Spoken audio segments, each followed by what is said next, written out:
যত ফুল দিস না কেনে, বকুল যদি না হয় কেনে, আমি তোর কোনো কথা শুনবো না। কিছুই না বন্ধুরা, একটু সাজলাম তাই তোমাদের দেখাচ্ছি। দেখো কোথায় যাবো জানো? থাক এখন বলবো না, পরে বলবো। আগে বলো সাজটা আমার কেমন হয়েছে? টিপটা বেশি বড় হয়ে গেছে, মেয়ে বলছে মা তোমাকে রাক্ষসী রাক্ষসী লাগছে। সত্যি তাই, মানে টিপটার জন্য। তো অনেক দিন পরে বড় টিপ পরলাম। এই টিপগুলো অ্যাকচুয়ালি না কোনোখানে গেলে ঠেলে আমি কাপড় পরলে তখন পরি। তো জাস্ট এই যে দেখো, এটা হচ্ছে কি জানি বেশ বলে, আর এই কাপড়টা ঢাকাই জামদানি জামদানি জামদানি জামদানি, এই যে একদম সফট জামদানি। এই দেখো, তো এটা পরেছি, কেমন লাগছে বন্ধু একটু কমেন্ট করে জানাও তো। নিজের থেকে যেরকম পেরেছি একটু সেজেছি। এটা মিউট কর।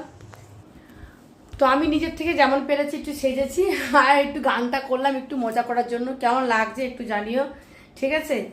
আর এই দেখো, বড় কপালে আমার